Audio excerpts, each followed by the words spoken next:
हम लोग ये देखेंगे कि जो बोर्ड के स्टूडेंट्स हैं वो काफ़ी ज़्यादा पैनिक रहते हैं कि बोर्ड में कैसे ज़्यादा नंबर स्कोर करें, लास्ट मिनट पे क्या प्लानिंग होनी चाहिए।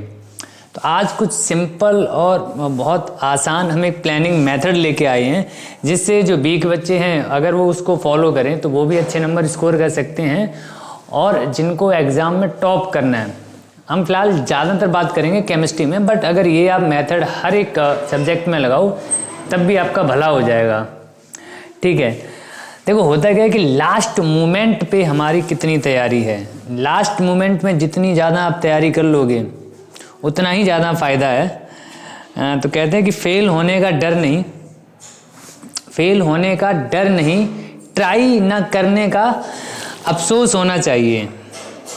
फेल होने का डर नहीं, ट्राई ना करने का अफसोस होना चाहिए।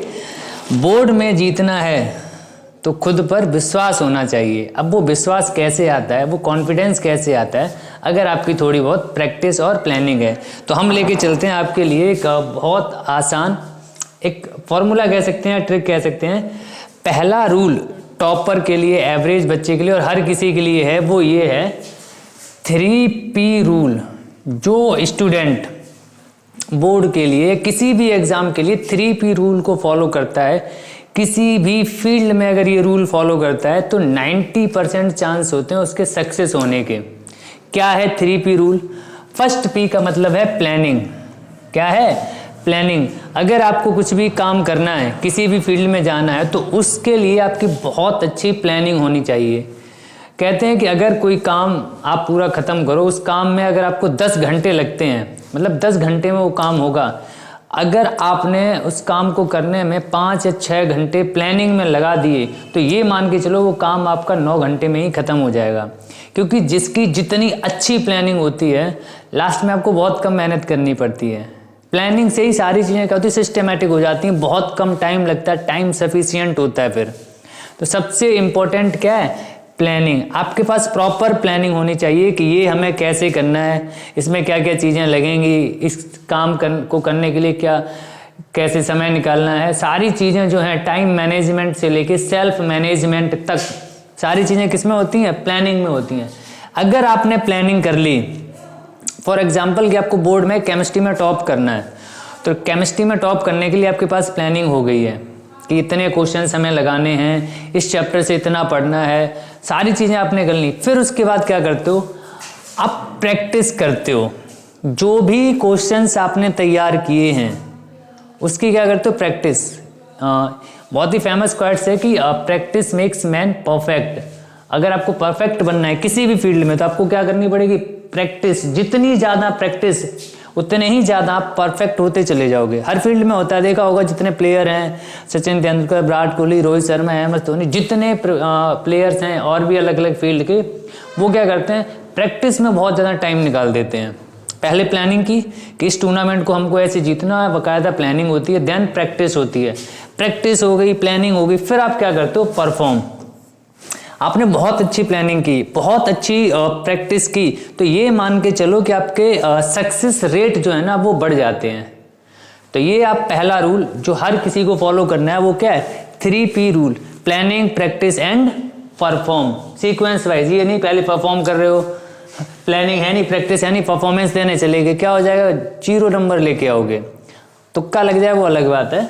तो पहले प्लानिंग करो, प्रैक्टिस करो, फिर परफॉर्म करो, तो परफॉर्मेंस में आपको ज़्यादा दिक्कत नहीं आएगी। नेक्स्ट रूल क्या है? आपको कैसे प्लानिंग करनी है? देखो, आप उन चैप्टर को पकड़ो जिन चैप्टर का वेटेज बोर्ड में सबसे ज़्यादा होता है। किसी भी क्लास के हो, किसी भी सब्जेक्ट में हो, आपको क्या करना है? पहले उन चैप्टर्स को पकड़ो जिन चैप्टर का वेटेज बोर्ड में बहुत ज़्यादा होता है। ठीक है, तो हाई वेटेज चैप्टर ले लो। अब उसमें क्या करो कि इंपॉर्टेंट रिएक्शंस होंगी आपकी, वो लिख लो। इंपॉर्टेंट रिएक्शन आप ऐसे समझ लो कि जो बहुत बार पूछी जाती हैं या जिनके पूछने के चांसेस ज़्यादा होते हैं। एक चीज़ याद रखना, केमिस्ट्री का पेपर मोस्टली प्रिडिक्टेबल होता है। आप पहले से उसको प्रिडिक्ट कर सकते हो। जो इंपॉर्टेंट हैं, जो लगभग 3 से 4 बार पूछी गई हैं, तो ये मान के चलो इस बार भी पूछी जाएंगी। कैसे भी करके, थोड़ा लैंग्वेज चेंज करना, कुछ भी करना। तो इम्पोर्टेंट रिएक्शंस लगा लो। नेम रिएक्शंस ज़्यादा कंपलसरी हैं। बहुत से क्वेश्चंस आपके नेम रिएक्शन से आ जाते हैं। ऑर्गेनिक केमिस्ट्री में जितनी नेम रिएक्शन हैं आप एक अलग पेज पे लिख लो। उस नेम रिएक्शन से आप कौन सी नेम रिएक्शन से कौन से कंपाउंड प्रिपेयर करते हो, वो रिएक्शन कहाँ यूज होती है, वो सारी चीज़ें लिख लो। नेम रिएक्शन आपको 100% आनी चाहिए ऑर्गेनिक केमिस्ट्री में जितनी भी नेम रिएक्शंस हैं। उसके बाद जो न्यूमेरिकल हैं आपके फिजिकल केमिस्ट्री में, मोस्ट इंपॉर्टेंट न्यूमेरिकल्स क्या होते हैं आप ये देखो, जो बहुत बार रिपीट हुए हैं, लगभग हर एक साल या हर दूसरी साल वो क्वेश्चंस आते हैं, तो उन न्यूमेरिकल्स की प्रैक्टिस कर लो। बहुत ज़्यादा अगर चेंज होगा तो वैल्यू चेंज कर देंगे, कंपाउंड का नाम बदल देंगे, तरीका वही होगा। मोलैरिटी, मोलैरिटी, ये मोल फ्रैक्शन, इन्हीं पे न्यूमेरिकल आते हैं।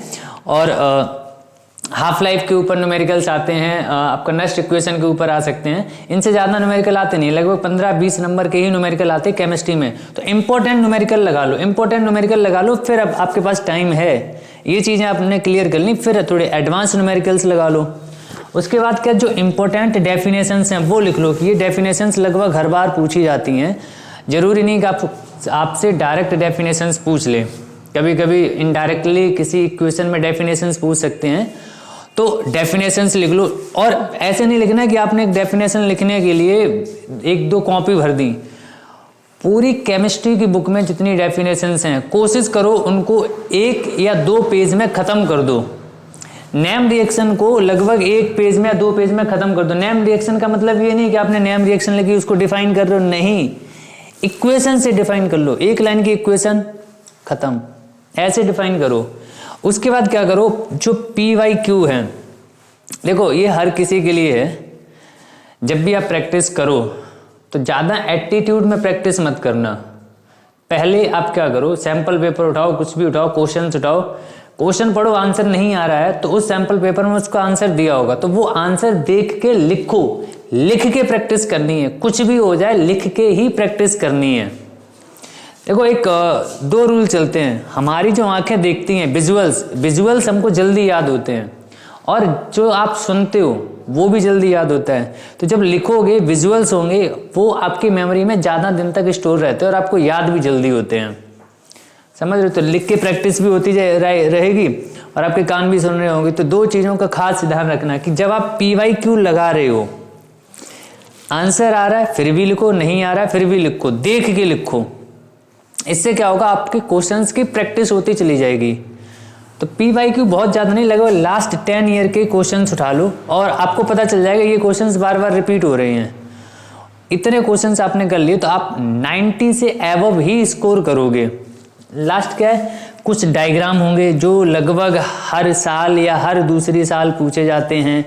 जैसे रॉल्स लॉ का जो ग्राफ है पॉजिटिव और नेगेटिव डेविएशंस का, एटॉमिक रेडियस का एक ग्राफ है, वो बहुत बार पूछ लिया जाता है कि कैसे इंक्रीज करता है डिक्रीज करता है। लगभग हर एक 2 चैप्टर में डायग्राम्स हैं।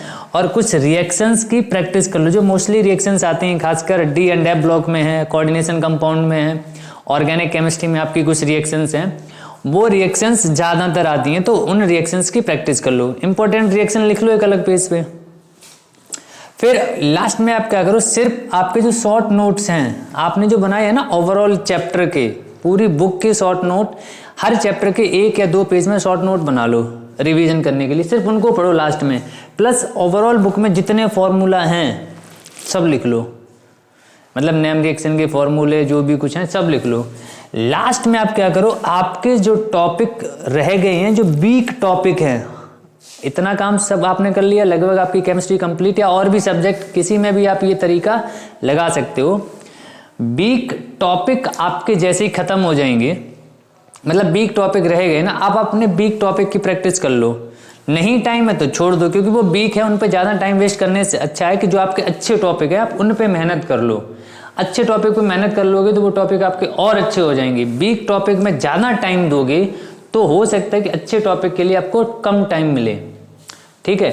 इस तरीके से आप अगर फॉलो करते हो, ये तरीका फॉलो करते हो, गारंटी के साथ कह रहे हैं कि आपके 90 से एबव ही मार्क्स आएंगे केमिस्ट्री में या बाकी और भी सब्जेक्ट में। बट ये हो सकता है कि अदर सब्जेक्ट में आपको थोड़ी मेहनत ज़्यादा करनी पड़ जाए, प्रैक्टिस ज़्यादा करनी पड़ जाए। जैसे मैथ है किसी के पास बायो होगी, बायो थोड़ा थ्योरेटिकल रहता है, बट मैथ में आपको प्रैक्टिस ज़्यादा करनी पड़ेगी। फिजिक्स थोड़ा ज़्यादा कॉन्सेप्चुअल होता है, न्यूमेरिकल्स बहुत ज़्यादा होते हैं।